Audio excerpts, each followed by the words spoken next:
Bueno, antes de la presentación, quiero deciros que los presentadores somos unos personajes malditos porque os hacemos perder el tiempo diciendo cosas que ya sabéis. Porque si habéis venido aquí es que sabéis quién es el conferenciante o la conferenciante. Y entonces os tragáis el tema del conferenciante, pero nos hace ilusión presentar a los conferenciantes que vienen aquí.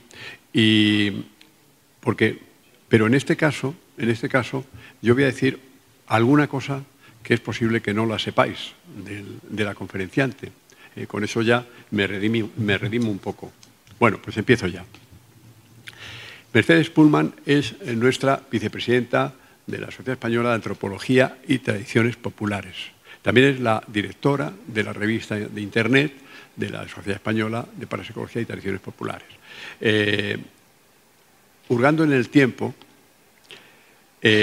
puedo decir que cuando contaba 10 años quería ser domadora de tigres.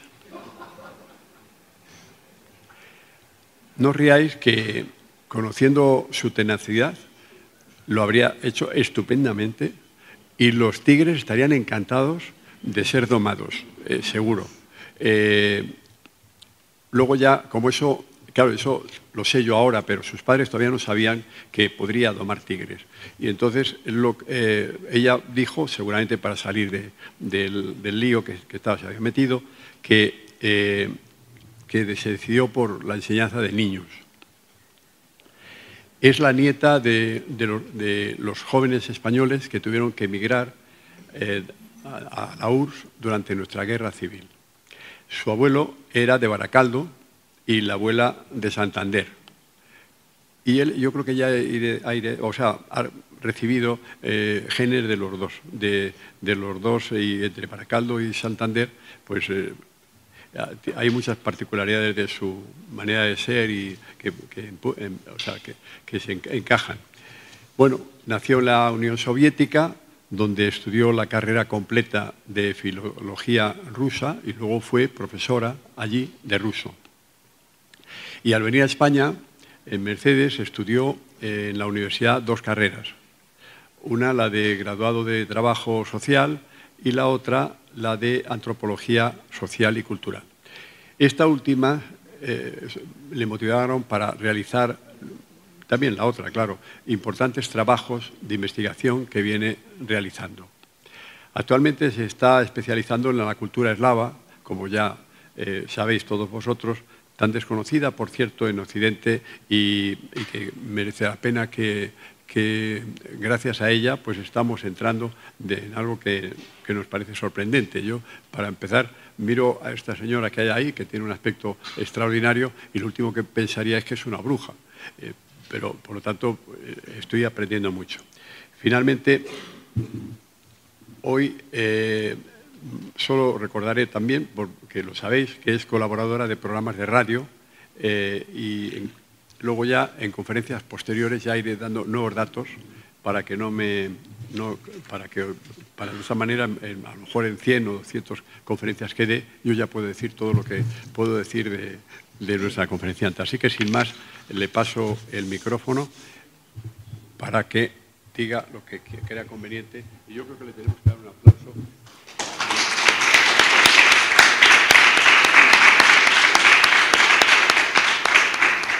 Muchas gracias, Ramos, por esta presentación tan cálida. Te agradezco de todo corazón. Y lo de los tigres, no creáis, tenía como 6 años y yo seguía diciendo que voy a ser domadora de tigres. O sea, mis padres estaban bastante preocupados, dice, esto se nos va con el circo.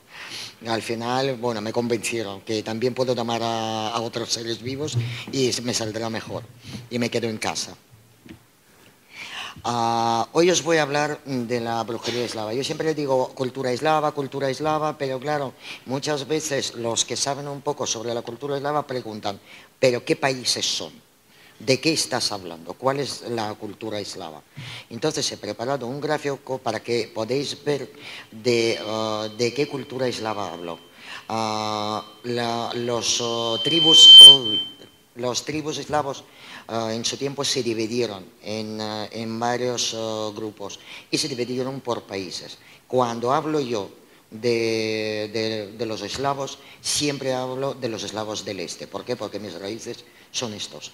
O sea, bielorrusos, rusos y ucranianos. Yo nací en la Unión Soviética, pero realmente viví en Ucrania. Es un dato importante porque os voy a contar después una cosa sobre la ciudad de Kiev y que creo que bueno, tengo un así como legado o algunas características de los ucranianos. Pero esto es más tarde. Entonces os quería enseñar, este es el mapa de los eslavos del este, o se llaman de otra manera eslavos orientales. Realmente todo lo que está tintado en azul, esta es la cultura eslava, de lo que yo os voy a hablar. Los tribus eslavos se unieron desde hace más de 15.000 años. Y realmente se juntaron, como había Ucrania, Bielorrusia y Rusia, se juntaron y se llamaban la Rus de Kiev. La Rus de Kiev representaba a todos los eslavos unidos en estos países, que tenían las mismas costumbres, o sea, se podía diferenciar un poco. Lo curioso de la cultura eslava es que no hay nada escrito hasta el siglo X, porque no había escritura. Entonces esto llama mucho la atención porque realmente fue la cultura oral lo que pasamos durante siglos. Yo he crecido con los cuentos y con las leyendas desde hace 15.000 años. Y para mí todos son como una parte de mí. Entonces para mí cuando hablan o cuando veo un cuento me represento en él. De hecho, antes en la Unión Soviética había un abecedario de los cuentos de A hasta la letra Ya, que el abecedario ruso tiene 33 letras, entonces cada letra tenía su cuento, empezaba por esta letra. Y nosotros aprendíamos a leer con la mitología eslava.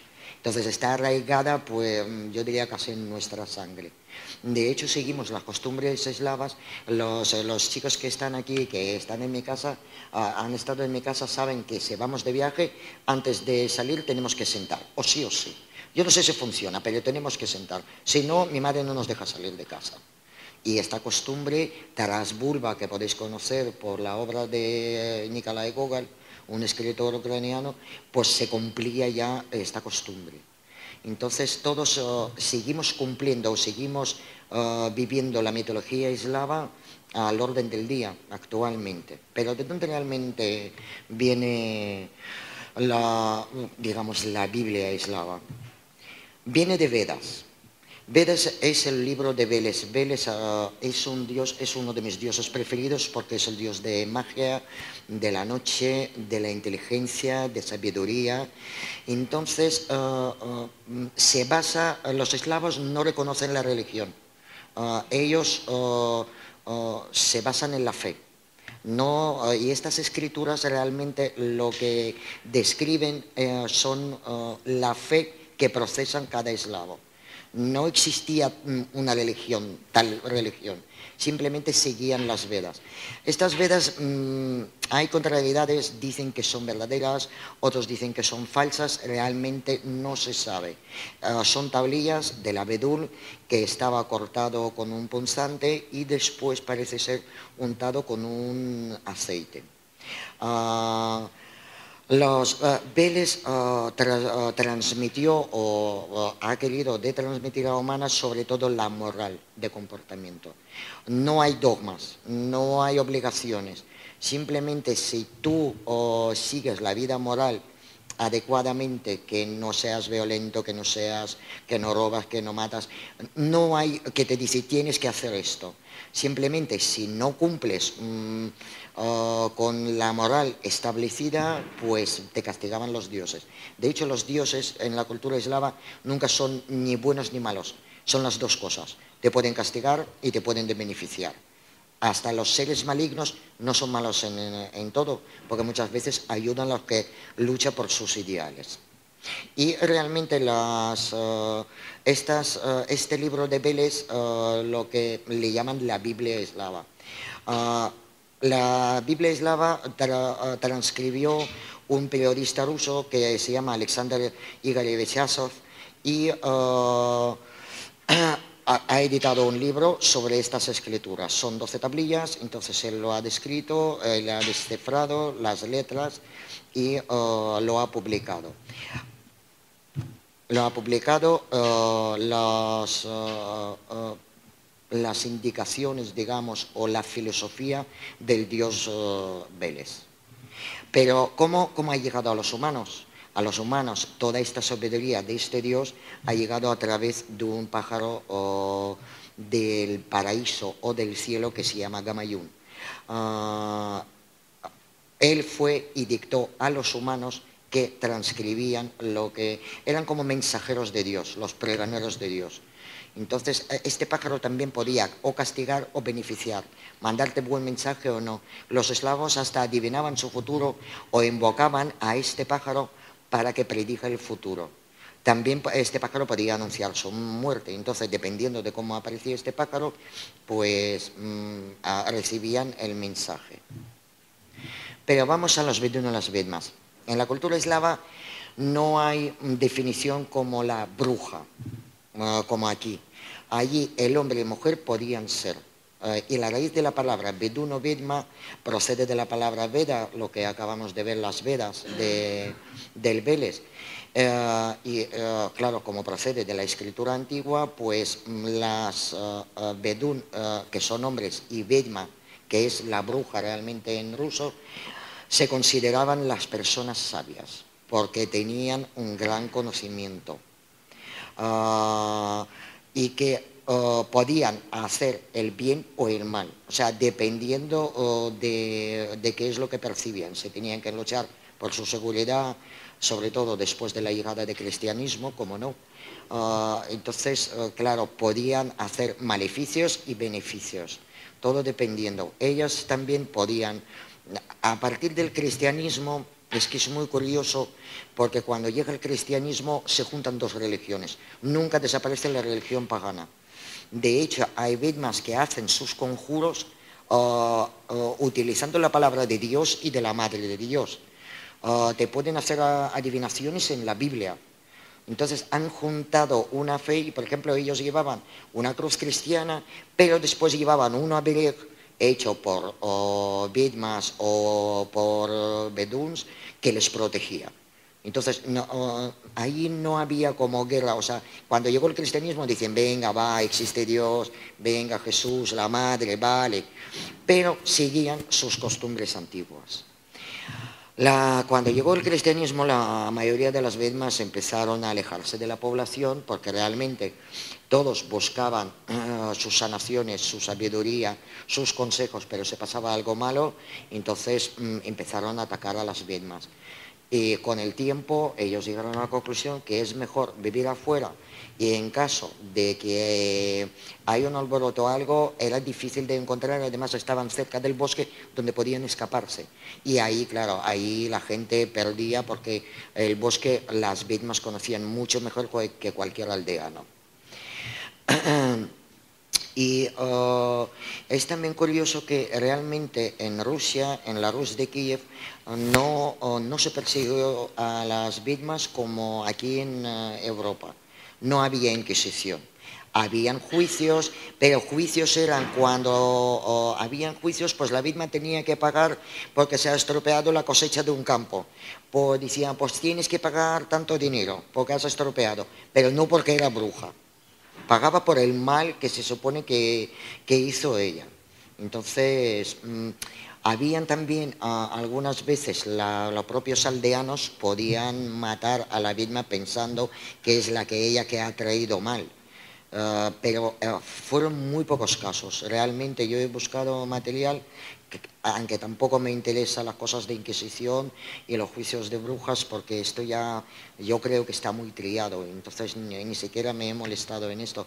De hecho, cuando empecé a preparar la conferencia, creo que es la más difícil que tuve yo que hacer, porque tenía que reducir. Y tengo para un libro como de 300 páginas. Entonces estaba reduciendo, y hoy vais a tener la milésima parte de todo lo que me gustaría contaros y transmitiros. Entonces, ¿cuál fue el dios de las vedmas? No era Satán, no. Era el dios Perún. Las vedmas en antigüedad no hacían pacto con diablo porque antes de llegar al cristianismo no sabían ni quién es. Entonces Dios Perún es como el dios Thor, digamos, de la mitología eslava. Entonces, él podía dar el bien, dar la luz, pero también podía mandar tormentas, atormentar a la gente, quemar las aldeas, quemar los campos y quemar todo. Entonces, claro, para las vidmas, el sumo sacerdote era el dios Perún. A propósito, hoy habéis recibido los numeritos.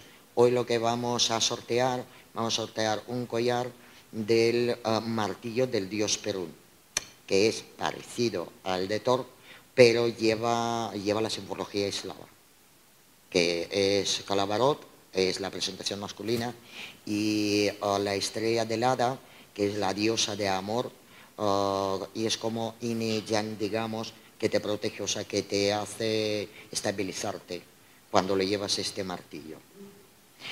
Pero vamos a hablar de poderes. ¿Qué poderes tenían los vidmas y los vedún?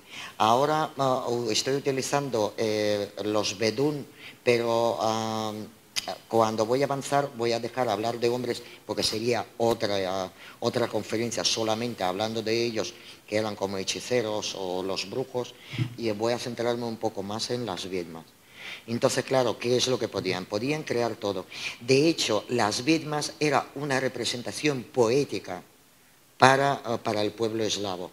No es tanto la maldad o la fealdad, no, eran cuando ellas volaban, erizaban las nubes, o cuando utilizaban su escoba, además tenían mucho más utensilios que las brujas europeas, cuando utilizaban su escoba podían provocar los truenos. Entonces dicen, cuando volaban es la representación de naturaleza. Eslavos, toda su fe se basaba en la naturaleza. Aquí habéis visto en esta diapositiva organizar sabás, que podían organizar sabás. De sabás hablaré más adelante, que aquí, para entender, sería un aquelarre.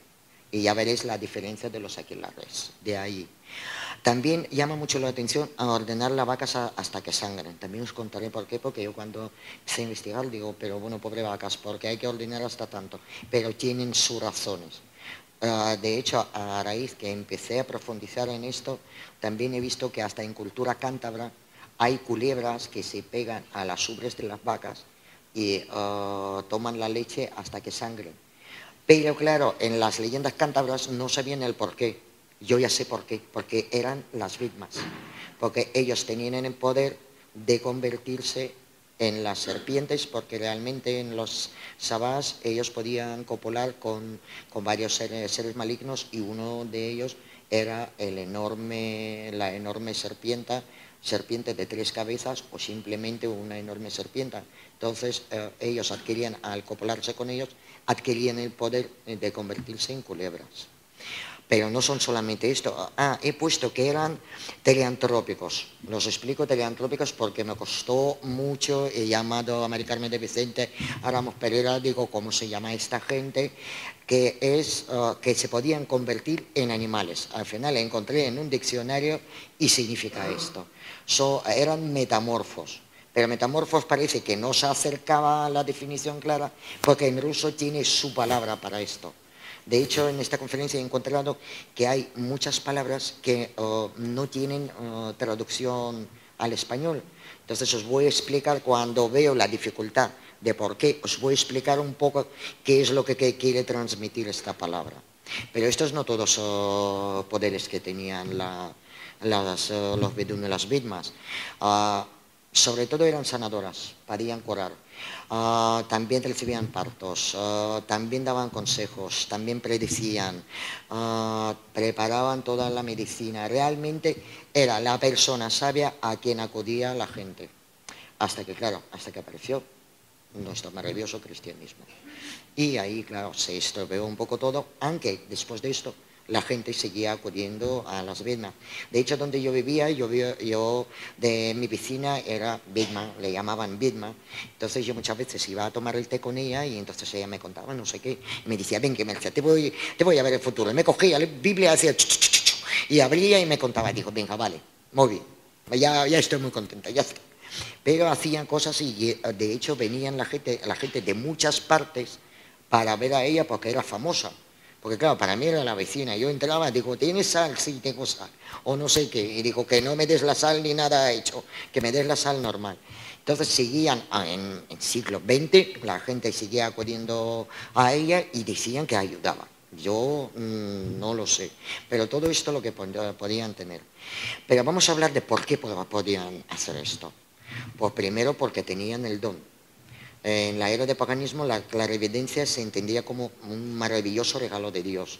Entonces, como podían predecir el futuro o podían sentir el futuro, claro, adquirían un lenguaje misterioso que solo ellas sabían entender de signos de naturaleza, de signos de plantas, entonces podían después transmitir a la persona qué es lo que ven o qué es lo que pueden sentir, y claro que era como una cosmovisión especial que se transmitía a la gente. Pero aparte de don, deberían tener conocimiento. Y por ejemplo, en Rusia dicen que a las vidmas las plantas les hablan, porque en las hierbas, según la creencia popular, existe un gran poder oculto y solo accesible a las vidmas, que dicen que otra gente pues no llega a este conocimiento. Y las hierbas y las flores pues pueden hablar con ellas, pero solo consiguen esto algunos curanderos o algunas vidmas sobedún, no todos. Por la mañana o por la noche, depende del día, porque no todas las hierbas recogen al mismo día, ellos sabían el calendario y seguían calendario para cuándo ir a recoger una cosa, cuándo ir a recoger otra. Entonces, claro, también decían que sabían dónde está el tesoro, las vidmas. Lo que pasa es que siempre le tenían ocultado. Conjuros. Conjuros es una parte muy interesante. A ver, yo he llamado conjuros. Lo que hacen las vidmas, todos sin excepción, hacen como... Es que en ruso hay palabra zagabor. Zagabor es como, por ejemplo, si vosotros venís con una herida, yo os cojo y empiezo a decir... Y si tengo que... hacen como mordeduras hacia el aire y te quitan y no sé qué. Entonces, claro, por mucho que he buscado, digo, voy a dejar conjuro, porque oración no es, salmo no es realmente conjuro, pero no gritan como en las películas como estamos acostumbrados y que se abren las ventanas. No, no, no. Es al revés, todo susurrando, todo. Y conjuro de las vidmas, pues podían enviar, expulsar enfermedades, hacen la protección del cuerpo, encienden pasiones, porque claro, todos los enamorados venían, pedían ungüentos, pedían soluciones, pedían de todo. Y también, aparte de todo esto malo, también podían crear, o de bueno, podían crear el mal. Yo aquí no cuento porque es demasiado largo el ritual, pero las vidmas de nacimiento, lo más peligroso que tienen es echarte este conjuro a la tierra que has pisado. Entonces hay muchísimas leyendas de los forzudos o los héroes eslavos. Entonces cuando coge la vidma donde él ha pisado, coge esta tierra, hace el conjuro, susurra el conjuro y después o lo quema o lo tira o esconde, dicen que las leyendas dicen que disminuía la salud del héroe y entonces podía secarse, o sea, quedarse seco y morir. Por esto, y claro, hay un ritual que se podía contar solamente una hora. Este ritual que hacen, además están descritos por los antropólogos rusos recogidos, y es muy interesante. Pero vamos a ver, ¿y cómo se conocían las vidmas? O sea, cuando vivían ellos y no había tanto libro y no había nada, ¿cómo se conocían estas mujeres? Pues Rusia dividiendo en el sur y en el norte, la visión de vidmas era diferente. Por ejemplo, en Rusia eran unas preciosas viudas, quienes por su apariencia atraían a los hombres, engañaban a los hombres, conseguían lo que quieren. También hacían el pacto con el diablo. Del diablo voy a hablar un poco más adelante, porque en la cultura eslava no existe el diablo como tal. Existe otra cosa, otra representación del diablo. Ahí no se suele hablar de Satán, no sé, nunca, o sea, se puede leer algo, pero no hablan del Satán, hablan del demonio.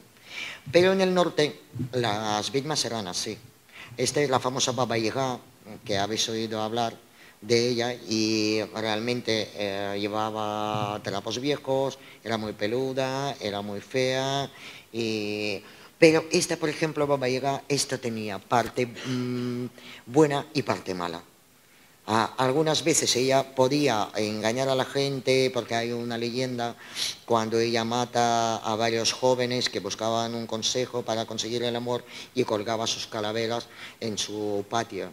Y hasta que llegó una bella doncella y salvó a todos, enterró las calaveras y así engañó a Baba Yaga. Todos son leyendas, pero siempre tienen como un trasfondo. Es como el mito nos crea nuestro comportamiento. La mitología eslava creaba comportamiento de los esclavos. Entonces, cuando alguien sospechaba que era una bruja, lo que hacían es invitar a los baños públicos, porque antes no había bañeras, entonces había como un tipo de sauna, además sauna rusa es como muy famosa, es parecida a la finlandesa, entonces se invitaban allí y se veía en el rabito, era bruja de nacimiento. Y claro, vemos que es una cola vestigial, normal y caliente, podemos tener pronunciación de esta cola por cualquier persona. Pero ya se tenía esta cola, era bruja. Y si la mujer rehusaba ir a bañarse juntos con las mujeres, entonces también era bruja. Confirmaba que era bruja porque no quiere enseñar el rabito. Pero no solamente esta señal había también en las manos. En las manos aparece, en la imagen grande aparece donde hay arruga de la cara de la señora mayor, ahí solían aparecer que le llaman ojo de bruja. Y tiene un dibujo especial. Si es curandera, lo vemos en la imagen derecha de arriba, tenía estas rayas, la palma de mano muy rayada en el meñique. Pero la señal clara es que debería tener unas líneas cruzadas. Y dependiendo del poder, porque hay muchas fotos en internet sobre esto, entonces hay o varios cruces o una cruz. Pero si ya lleva una cruz en la mano derecha, es que es bruja. Entonces las mujeres de las aldeas disimuladamente miraban las manos, etc. ¿Qué pasó con cristianismo? Peor todavía. Cristianismo. Si la hija nacía fuera de matrimonio, os hablo del siglo X, cuando el conde de toda Rusia promulgó el cristianismo, entonces si nacía fuera de matrimonio era bruja automáticamente. No hacía falta no tener ninguna más señal. Y claro, quinta o séptima hija en la familia también era bruja automáticamente.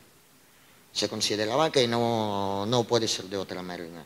Entonces, claro, yo creo que ahí en natalidad bajó para no llegar a la quinta o séptima niña. También otra señal importante, cuando las mujeres sospechaban o los aldeanos sospechaban que hay una bruja, le invitaban a la iglesia. Y en la iglesia, una mujer de espaldas al iconostato, en la iglesia significa, se ponía de espaldas, porque los eslavos entran a la iglesia de cara y salen también de cara, o sea, no dan la vuelta.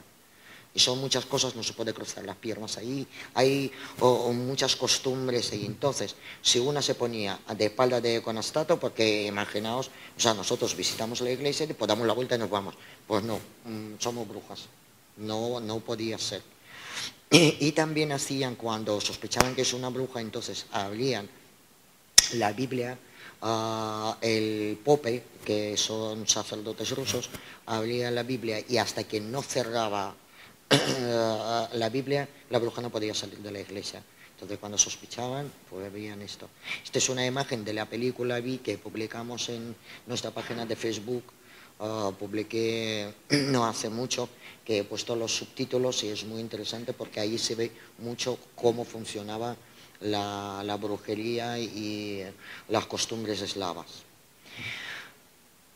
Esas son nacidas, pero ¿cuáles son las víctimas de formación o de aprendizaje?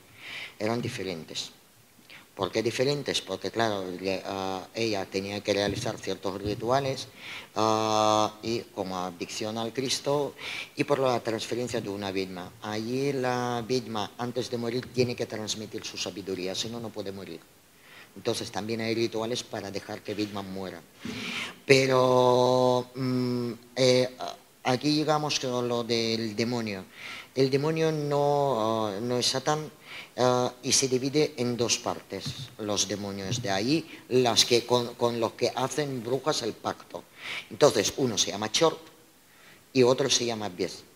Bies se diferencia del Chort prácticamente porque tiene alas y es de rango superior que Chort.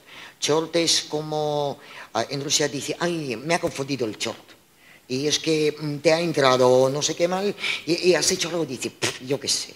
Pues las Bitmas hacían principalmente trato con los Chort. Con los Chort que le ayudaban. Pero además, para que después no les molestara, para que los Chort les dejaban tranquilas, ellos, Vedune Bitmas, inventaron a los Chort rizar el agua con arena, convirtiendo en una cuerda. Y esta cuerda, como no eran muy listos los Chort, pues se sentaban y empezaban a rizar y dejaban a las Bitmas que hagan lo que quieran.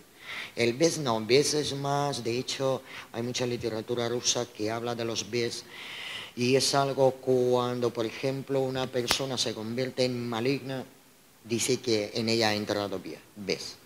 O sea, cuando hay, por ejemplo, los asesinos en serie y todo, y dicen que es que lo que ha entrado es el Bes. Pues estas dos criaturas realmente las que ayudaban a las Bitmas de aprendizaje para que hagan estas cosas. Vamos a hablar del vuelo de las Bitmas. Primero, no vuelan solamente en un palo. Muy raro ver en un palo. Casi siempre vuelan en un almílez. También ponen nube lavadora, voladora, también tienen las botas, utilizan palos, utilizan los animales, principalmente utilizan a los cerdos, a los caballos y a las cabras utilizaban. Y utilizan también los encuentros, como no, porque supongo que todas las brujas, las que conocemos, utilizaban los encuentros. También utilizaban rastrillo, que era como un símbolo, porque cuando iban con el rastrillo, porque ella iba en el armílez con el rastrillo, entonces despejaba las nubes para llegar al Sabás o para llegar donde quería. Siempre salían por chimenea. También es curioso porque en Rusia habían así una especie como de chimenea de piedra donde los eslavos dormían encima. Entonces, donde cocinaban, por ahí salían ellas en almílez a volar. La hora de las Bitmas realmente era antes de medianoche. Antes de medianoche empezaban a transformarse. Para eso usaban los ungüentos. Aquí os pongo qué es lo que usaban en sus ungüentos y ya lo veis, todo más o menos es psicodélico. O sea, realmente provoca alucinaciones y etcétera. La curiosidad, las brujas eslavas nunca vuelan ni desnudas ni nada parecido. Quitan la ropa antes de medianoche y ponen las camisas blancas, sin cinturón ni nada. Porque yo sé que hay muchas representaciones de cuerpos desnudos, las brujas eslavas no se desnudaban. Y si desnudaban para bañarse en la noche de San Juan, que ahí se llama Iván Copala, bañaban con las camisas. O sea, no quitaban camisas. ¿Y qué hacían los Bitmas y por qué? Y ahora llegamos a las vacas. La bruja de nacimiento ordenaba de manera diferente que la bruja por conocimiento. Entonces, según alguna vaca del pueblo se perdía leche, culpaban a las brujas, claro. Pero solo las Bitmas eslavas tenían la capacidad de quitar la leche de una vaca lechera. Porque sabéis, cuando vaca es lechera o tiene ternero, no deja casi ni acercarse.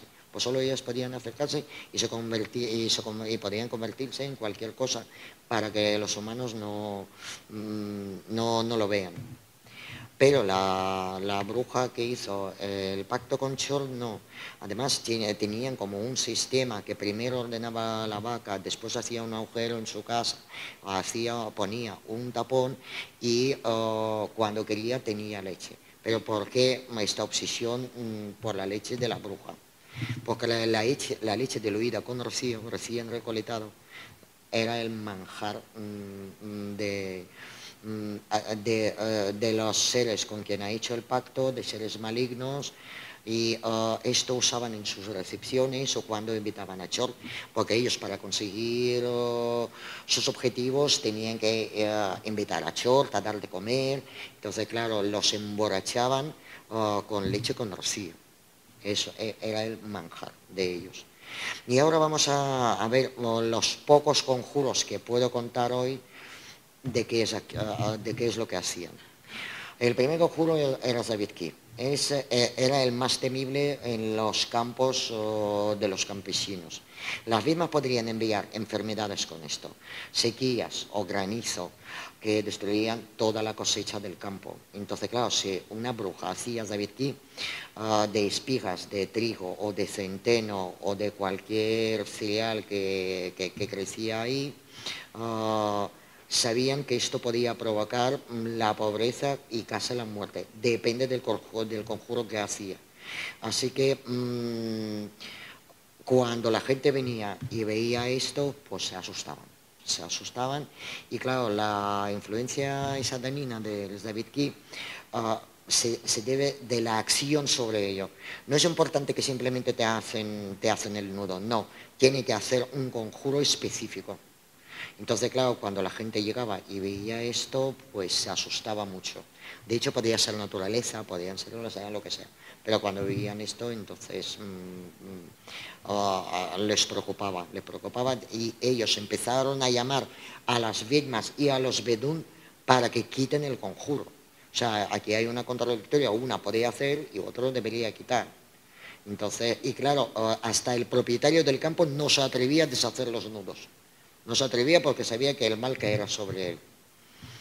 Entonces, claro, en tales casos estaban buscando la persona y la eliminación del daño, la neutralización podría hacer solo los vidmas o los beduns. Y solo en algunas localidades los dueños del campo. Pero en muy pocas, yo por lo que he visto, no se atrevían, la gente no se atrevía.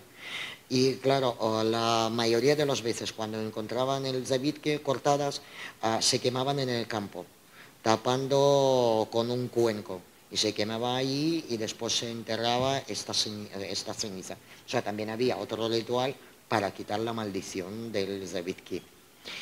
Otra de las de los conjuros eran nudos. Nudos sabemos que también hay en Europa, la magia de nudos, ahí se llamaban nause. Y conjurar estos nudos o enredar puede servir para varios fines. La aplicación puede ser de bien, o bien o del mal, indiferentemente. Entonces, ¿os acordáis que os he contado que los eslavos llevaban una cruz y también podían llevar un nauz? El nauz es en ruso, o sea, un nudo que podía ser las hierbas como talismán, podían servir los cereales, podían servir hasta un conjuro escrito o podía servir una runa, porque aunque no creáis, los eslavos tenían sus propias runas. Un poco diferente a las escandinavas. Entonces, claro, los conjuros pues podían proteger, curar. Hasta las mujeres cuando nacía un niño, cuando tenían un niño o una niña, pues hacían un amuleto de nudos para proteger de todos los males, para que tenga bonanza, para que tenga mucha salud. Entonces, claro, se utilizaban varios materiales. Podían ser cuerdas, podían ser plantas, podía ser lo que sea. Pero otra vez, los conjuros siempre con susurros. Si no, no servía de nada. Podías hacer los nudos, pero no servía de nada. También hacían las escaleras de las vidmas, que también en Europa hay. Entonces, claro, ellos tenían dos formas más comunes. Es tejer nudos y tejer nudos con amuletos. Típica escalera de vidma eslava, el número de nudos tiene que ser de 40. Y los amuletos adicionales solo pueden ser 7. Cuando hacían la escalera de Vidma era muy importante, las tijeras que usaban tiraban al río con agua corriente, no podían quedarse. Y cuando surgía el efecto de la escalera debía quemarse, no se podía quedar aquí del recuerdo. Y claro, nosotros conocemos las escaleras, hemos visto en muchas tiendas, aunque no asociamos con esto o usamos como decorativo, pero cuando hacían las vidmas eslavas, los nudos se atan de cierta manera. O sea, hay todo un libro solamente de nudos para hacer la escalera de vidmas. Y entonces se concentraban y cada vez que incrustaban las plumas, las piedras, las plantas, se tenían que concentrarse para hacerlo bien y tejer una escalera en condiciones. Aquí os traigo una receta de escalera de vidma eslava. Entonces, a ver, aquí pone que tenemos que poner en luna creciente, debemos poner 7 velas. La verdad es que para mí es un poco New Age. Yo no montaría todo este espectáculo para hacer una escalera, esta es escalera de deseo. Realmente, este es lo que veis, 7 velas crearon un círculo, que tu fuego cumpla mi deseo, con estos hilos tan negros como la noche, con esta hoja atada con un complejo nudo, en este círculo toma mi deseo y haz la realidad. Este es el conjuro que se susurra. Entonces, yo he visto los vídeos de cómo se hacen las escaleras de vidmas y la verdad es que no montan el circo. Tienen las velas que son de diferentes colores dependiendo de la escalera que hacen y del deseo, por ejemplo, debe ser pues blanca o negra, pero hay velas verdes dependiendo de lo que hace y nudos son diferentes. Cuando suelen hacer los nudos suelen ser al revés de las agujas del reloj, nunca por el círculo de agujas del reloj, siempre al revés. Entonces, claro, también es toda una ciencia de los nudos que hacen, cómo atan las piedras, cómo atan las plantas, cuándo se hace, por qué se hace, todo tiene su ritual. No se puede hacer así como así. O sea, tienen días específicos para hacer esto. Pero bueno, como curiosidad os he traído para que lo veáis, que lo podéis hacer, pero claro, si esto no funciona, yo no soy Corte Inglés, o sea, yo no admito las reclamaciones. Y como una bruja buena diré que habéis hecho mal el ritual, y ya está, si no se os cumple. Y vamos al Sabás. ¿Veis cómo los cuadros representan a las mujeres en las camisas, con las camisas blancas? O sea, nadie anda desnudo. Sabás es un aquelarre. Y el aquelarre solo hay 4 fechas importantes cuando se reúnen todas las vidmas eslavas en Luizágara, que os hablaré más adelante, y Escalada, que es 6 de enero, que realmente para cristianismo eslavo es la Navidad, celebran la Navidad ese día. Después Maslenica, que es 21 de marzo, que va a ser ahora, que está dedicado a la llegada de primavera. Después la noche de San Juan, que ahí se llama Iván Kupala. Entonces, claro, y ahí es de 6 a 7 de julio, no como aquí. O sea, es que con cambio de los calendarios gregoriano y el otro, pues se modificaron las fechas. Entonces, en la cultura eslava todo va como una semana más tarde, más o menos, dependiendo de la luna y dependiendo del clima. Y también otro sabás importante era en la fiesta de la cosecha, que se celebra el 21 de septiembre, que es el equinoccio de otoño. Entonces, estas 4 fechas. No montan aquelarre cada vez que quieran, no montan nada, no vuelan nada. Esto es la reunión a la que toda la bruja eslava tenía que presentarse.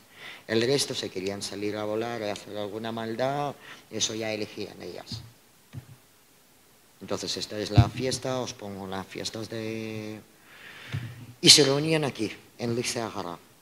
Liceagara se llama, Liceagara significa la montaña calva. La montaña calva, ¿por qué? Porque tiene la parte superior, tiene como calvas, sin árboles. Y para llegar a ella hay un frondoso bosque que un ser humano pues es difícil, parece como una jungla, difícil que pasa. Por eso las vidmas llegan fácilmente volando y se reúnen ahí. Dicen que antes de llegar al cristianismo en esta montaña se realizaban rituales sagrados a los dioses. También se llamaba la montaña de las doncellas, antes de convertirse en la montaña de Sabás de las brujas. Se llamaba la montaña de la doncella porque allí las doncellas venían a hacer sus ofertas a la diosa Lada del amor. Entonces, antes de casarse o cuando querían un novio, pues venían y hacían rituales ancestrales en esta montaña. Esta es la Lada, la diosa del amor, a la que se dedicaban todas sus ofrendas. ¿Qué pasó con Lizagara? ¿Qué explicaciones hay? Porque de repente aparecieron, porque hay varias montañas así calvas, en Kiev hay 4, pero la más importante os explico por qué, donde se reunían todas las brujas. Dice la leyenda que la causa de calvicie fue el rayo de Dios Perún y que provocó un incendio. Entonces, cuando ya se quedó sin todo esto, fueron castigados los del pueblo por su mala moral, por Dios Perún. Entonces mandó los truenos y convirtió esto en lugar inhabitable. Aparte de esto, dicen que esto es el significado y allí, y como su supremo sacerdote era Perún, pues allí se reunían y dedicaban sus fiestas y sus rituales para él. Pero también se dice que, ¿sabéis la leyenda esta? Que una de las leyendas dice que que hay una serpiente que rodea el mundo, nuestro terráqueo, el planeta terráqueo. Pues dicen que donde la serpiente muerde su cola es en el sitio de Lizagara donde se reunían las brujas. De hecho, creo, entendido que siguen reuniéndose ahí. Y pues para mí esta explicación yo creo que es como más mágica, más interesante. Y claro, ¿qué hacían durante el Sabás las brujas? A la luz de las antorchas hechas de los cuernos de la cabra, muy grande, comenzaban un boquete. Devoraban la carne de caballo y otros platos. Sin pan y sal, no podían comer pan y sal en el Sabás. Bebían bebidas pues, preparadas en pezuñas y cráneos de caballo. Después comenzaba la danza desenfrenada y el músico se sentaba en un árbol y en lugar de una gaita o una flauta podía usar cualquier instrumento. Podía ser un palo, podía ser una cola de gato, podía ser lo que sostenía. Entonces las víctimas se reunían ahí y dicen que se elegía una vidma como la reina vidma en este Sabás y ellos ofrecían su respeto, ofrecían respeto a la reina. Pero lo más importante es que cuando todo se quemaba allí, cuando se terminaban de comer todo y cuando se apagaban los fuegos, toda esa ceniza fue recogida por las víctimas y llevada a casa para hacer sus rituales y sus maleficios. O sea, siempre del Sabás importante se llevaba la ceniza. Dicen las leyendas que cuando están en Sabás cantan unas canciones totalmente incomprensibles para un ser humano. Yo tengo en el ruso, porque hay una leyenda que un cosaco sobrevivió al Sabás de la vidma porque ellas podían arrastrar, si tú te sujetas a cuando empieza a volar ella a Sabás, te puede llevar a Sabás y ya cuando se entera que estás ahí, o te matan allí o te deja volver, dependiendo de la vidma. Entonces parece ser que había un cosaco que sobrevivió a Sabás porque Vidma le ha dejado que se salve. De hecho, le dio un caballo y cuando llegó se fue a dormir y al día siguiente se despertó y vio que había un tronco de árbol, que no había ningún caballo. Entonces él le dijo a la gente de su pueblo qué es lo que oyó, qué es lo que recordaba. Y más o menos suena a, o, i, u, la, sob, li, sob, lulu, sob, yunzan. ¿Qué significa? Nadie sabe. Y han estudiado los mejores antropólogos de la Unión Soviética y realmente no lo saben lo que es. Claro, sigue siendo incomprensible para los humanos. Los símbolos de las mismas, ellas usaban sus símbolos, una especie de runas, pero de ellas. Usaban cuando ellas hacían un conjuro. Entonces, claro, la primera runa, por ejemplo, representa un hombre, la otra es mujer, la tercera es fuerza, o la cuarta es orden, y iban cuando hacían, entonces ellos tenían que dibujar o quemar o hacer algo juntando estos símbolos. También tenían estos símbolos, por ejemplo, veis aquí parece la cruz vasca, pues es gotas de la lluvia para lo que usaban ellas. Y claro, aquí representa toda la naturaleza, el sol, las estrellas. Y veis cuando hacían conjuro, lo veis en el círculo, entonces pone ahí Caldavskoya Ina. Allí cuando ellas hacían ritual deberían escribir a quién lo hacían el conjuro. Aunque realmente la estrella que tiene pues le presenta pues, el árbol, el agua, fuego, metal y la tierra. Pero ¿qué pasaba con la muerte de las brujas? Están viendo todas las imágenes de la película. Esta vídeo os recomiendo encarecidamente porque está muy bien. Todos los Vidunevitmas tienen una muerte terrible. Terrible aparte de porque los seres malignos que están en ellos están revolteados, están preocupados porque está muriendo y necesitan que transmita esta sabiduría y necesitan que consiguen más seguidores. Entonces, claro, aparecen los shorts, los ves. Y lo que hay es, cuando Vidma no puede morir, su muerte es muy dolorosa, tienen que pasar por el fuego. O sea, coger a ella y pasar sobre un fuego, porque si no, no puede morir. Y claro, al morir las Vidmas pueden hasta expulsar los sapos por sus gargantas. Todos son leyendas. Pero la gente, cuando muere la Vidma, se protegen mucho. Se protegen mucho porque creen que es muy peligroso. Sobre todo aparecen los cuervos volando. Y las urracas, porque hay una leyenda que las Vidmas eslavas en lo que más se convierten es en urracas o lechuzas. Y hemos llegado a las Vidmas de Kiev. ¿Os acordáis que os he dicho que yo he nacido en Ucrania y he vivido muy cerquita de Kiev? Pues las Vidmas más famosas de toda la cultura eslava son de Kiev. Son las más... Entonces hay una leyenda que los beduinos de las Vidmas se criaron por primera vez en la ciudad de Kiev. Y allí se dispersaron por toda la tierra eslava. Y es ahora que conozcamos Vidma es sin duda como la heroína nacional ucraniana. Ahí si la mujer es ucraniana es Vidma. O sea, no hay más palabras. Porque sabrá hacer de todo. Pero no simplemente es una interpretación mala. Es una interpretación que te puede embaucar, te puede enamorar, puede hacer contigo lo que sea. Porque la Vidma ucraniana tiene este poder. Esta es la Lecea Gará. En la Lecea Gará se construyeron durante el cristianismo los templos cristianos, y eso es lo que os digo yo, que allí convive la cultura eslava pagana y el cristianismo y todos juntitos. De hecho, hay unos sitios ahí que no se puede construir porque todo se cae. ¿Sabéis? No sé si sabéis el monumento ese de la Madre Patria de Ucrania. Han hecho el monumento y se rompió en unos años. Entonces, claro, vinieron los popes y han dicho es que aquí no se puede construir. Y mira que estéis empeñados en construir aquí. Dice, aquí nosotros no tenemos iglesia porque no se puede. Pero he encontrado una leyenda de por qué las brujas son de Kiev las más poderosas. Porque la primera leyenda así escrita aparece en la leyenda sobre Dabriña Nikitis y legendaria Marinka.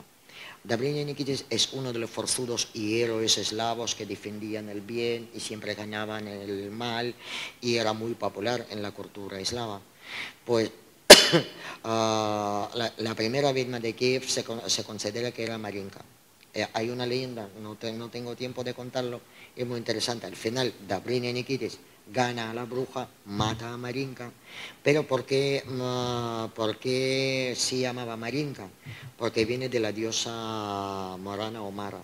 Los eslavos solemos llamar Mara. Es la diosa de la muerte, de la noche, del invierno. Pero también a veces ayuda mucho a la gente, esta diosa. Cuando habían batallas y cuando eslavas estaban caídas, cayendo muertos, ella venía a recoger sus almas, ella los cuidaba y a los que podía salvar, salvaba. Y se quedaban vivos. Por eso yo creo que la Marinka que la primera vez encontró Gabriel Nikitis fue por eso, de la palabra Mara. Pero aparte de eso, de repente, no sé por qué, en Kiev empezaron a decir que las vidmas se reunían en el mercado. Afirmaban que era como otro tipo de sabás, porque hasta Gogol describió a ellas, que en Kiev todas las mujeres que ves en un mercado sin duda son vidmas. ¿De dónde sacó Nicolás Gogol esto? Lo desconozco, pero es bastante curioso. Y cuando iban allí, cuando regateaban y todo, también pedían favores. La gente, aparte de comprar las manzanas, pedían que hagan favores o que hagan conjuros. Este es un cuadro de vidmas de Kiev en el bazar de Tuluba, y la palabra bazar pues, me representa lo mismo que aquí, pero allí en Kiev en los años 1500 se asociaba con la reunión de las brujas. Por esto la gente evitaba hablar mucho con las mujeres, venían, compraban, depende de lo que querían. Y la protección contra las vidmas, porque claro, perdón, si hay mal, siempre hay una protección. En Rusia las protecciones se llaman aberig. La base de esta palabra proviene de la palabra aberigать. Aberigать es cuidar, cuidar o proteger. Entonces, y además no es lo mismo que un talismán o amuleto, porque un talismán o amuleto es solamente algo material que podemos usar, que nos puede proteger. El aberig no, aberig ni siquiera es material. Por ejemplo, hay cuando te pasa algo malo, cuando sucede algo, pues hay que coger, por ejemplo, la sal de la cocina y tirar 3 veces detrás del hombro izquierdo. Esto también es un aberig. O sea, se está cuidando esta cosa. O sea, aberig es cuando sales de casa, no puedes volver, se has olvidado algo. Es mejor que te vayas porque estás cortando el camino a tu objetivo o algo. Entonces también es como una protección. Aberig es protección. Puede ser material o no. Me está dando la tos. Entonces, ¿qué hacían los eslavos? En la puerta principal colocaban hierbas, siempre lleva, y sobre todo el ajenjo y enebro. Son para los eslavos como las hierbas sagradas, y como aquí en algunas religiones colgaban cardos en las puertas, pues en las puertas eslavas se colgaban las ramitas. Poner la vela, pero claro, la vela no puede ser cualquier vela, tiene que traerse de la iglesia del día de consagración de Jesús. Entonces, cuando la gente cristiana va a la iglesia, pues este día traen varias velas bautizadas. También para protegerse en el patio clavaban la escoba para arriba. ¿Por qué? Porque la bruja no puede coger la escoba y volar. Entonces se coge, entonces ahí llega la escoba, se entretiene con la escoba que no puede sacar, no puede dar la vuelta, entonces como que no puede pasar al hogar. Esparcían semillas de amapola. Es súper curioso porque además esparcían no solamente en sus patios, en su terreno, también esparcían por casas en las esquinas. Y serbal. Serbal es muy importante. En Rusia crece mucho. Yo aquí en España no veo tanto. Hay algo en el norte, pero no veo. Entonces las mujeres cogían una ramita y se querían, porque tenían sospecha que hay bruja, pues iban con la ramita de serbal. Y la bruja ya no podía hacer nada. Parece que perdía sus poderes. También realizaba conjuros en chimeneas, como las brujas entraban y salían por chimenea, por todos los que tenían este tipo de chimeneas, pues hacían un conjuro, y eso es lo que os decía. Entonces hacía esto y la bruja no podía ni entrar ni salir. Poner el cuchillo debajo de mantel es como muy expandido en la cultura eslava. Muchas veces cuando no se sabe o cuando sospechan si es una bruja, se ponen esto. O también, por ejemplo, para los niños ponen alfileres, pero no para que se vea, debajo de la ropita. Y en muchas ocasiones o sea, está la mesa puesta, todo está bien, pero para que todo funcione y no se rompe la armonía, pone un cuchillo pequeño debajo del mantel. Y dice, pues bueno, pues vale, no pasa nada, pero bueno, están todos protegidos. Aberieg para casa, lo usan mucho Aberieg para casa, que suele ser como... Hay varios, hay trenzados, suele ser de heno, de alguna yebra o de trigo, o hay el estilo de escoba. Entonces ahí se hacen, todo es como decorativo, pero no es decorativo, porque realmente esto se hace como con un ritual. De hecho dicen que cuando se oscurece hay que tirarlo, hay que quemarlo, porque ha hecho su trabajo, porque por lo visto ha pasado el mal, él te ha salvado y entonces hay que quemarlo y hacer otro abrigo para casa. Y la botella de la Vidma. La botella de la Vidma, hay muchísimas botellas de la Vidma. ¿Sabéis esas botellas que vemos con maíz, florecitas llenas? Pues esas botellas de la Vidma. Si se hace bien, con un conjuro, te protege de algo. Hay botellas para el amor, hay botellas, porque yo he visto una vez la botella llena de clavos, digo, por Dios, y esto de que nos protege, porque era todo, y hay que sellar con la vela que haces. El ritual, y se queda ahí. Cuando tú crees que se ha pasado el peligro, pues ya habrá que destruir. O sea, todo lo que se hace en protección de conjuros hay que destruirlo. O sea, no se puede dejar de decir, oye, es que me ha salido muy bonito, lo dejo. No, sácalo, ha cumplido el deseo. Otro de los saberes más importantes es la muñeca motanca. De hecho, ahora estoy pensando, un poco más adelante, voy a organizar un taller de enseñar para hacer estas muñecas motancas. ¿Por qué se llama motanca? Porque es de... no me sale. No se cose. Aquí no se puede usar ni hilo ni aguja. Todo hace con una cuerda, tiene que ser, la mayoría de las veces es roja.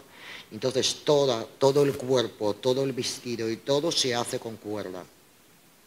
Y claro, las tijeras que utilizas, si vamos a hacer esto, pues estas tijeras se tiran, porque tampoco pueden usarse. Y si lo veis, no tienen cara estas muñecas, tienen una cruz. Tienen una cruz porque dicen que a través de los ojos el maligno entra en ser humano. Entonces estas muñecas, para que el maligno no entra, no tienen ni cara ni la boca. Y también, aparte de esto, tiene cruz en la cabeza, y también cuando estás montando la muñeca también tiene una cruz por aquí, cruzada. O sea, todo es también muy laborioso, y realmente quedan preciosas las muñecas, y tienen para todo, dependiendo de lo que tú quieras. Eslavos casi todos tienen esta muñeca. Yo tengo una muñeca así, preciosa. También los amuletos. Los amuletos suelen ser, coinciden con escandinavos, pero no es lo mismo. Porque Calavarot no es lo mismo lo que representa en la mitología vikinga. Por ejemplo, la piedra esa azul es el ojo de oro. Se hace solo en la labradorita, y hay que rayarlo con un punzón y poner de oro, si no, no te vale, es como un ojo protector que llevan. Entonces se usan mucho, y se usan mucho estas imágenes. Son estas runas que veis que hay parecidas, pero aparte de ser runas, es el abecedario. O sea, es como allí prestan mucha atención al abecedario. Cada letra no es porque A es A, no, tiene un significado. El A, el B, por ejemplo, B es Virginia. Virginia es de palabra Aberieg o Bereg, es la que te protege. Porque hay después la L, que es la lada, o sea, todo. Cualquier letra tiene su significado. Además, hay trabajos científicos que investigan el abecedario eslavo y explican el significado, porque hay letras que presentan a los dioses, a varios dioses, la fuerza. O sea, todo tiene un significado, no porque es ABCD. Y bueno, una de las letras, una de las runas que más me gusta es esa beriguiña, asociada a las deidades más antiguas, la diosa madre. Entonces la diosa madre presenta toda la protección para todo. Y hoy os he traído de regalo, cuando vais a salir os van a dar en la puerta una runa con un pequeño ritual de beriguiña en una piedra.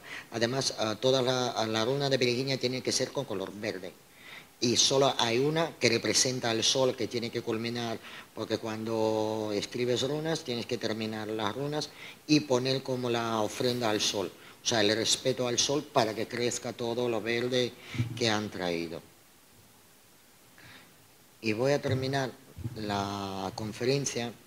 Es un gran conjuro ruso antiguo que me costó traducir para que sea un poco más poético, he tardado, que dice: bella doncella, por bosque paseaba, conjuros susurraba, hierbas recogía, raíces sacaba, la luna robaba, al sol se tragaba, chura la atraente, chura la vedma pidiente.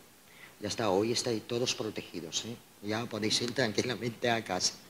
Es chur, la palabra chur en ruso tiene su significado. Chur es como una exclamación, puf, como puf, puf, así. Por eso, y es uno de los más importantes.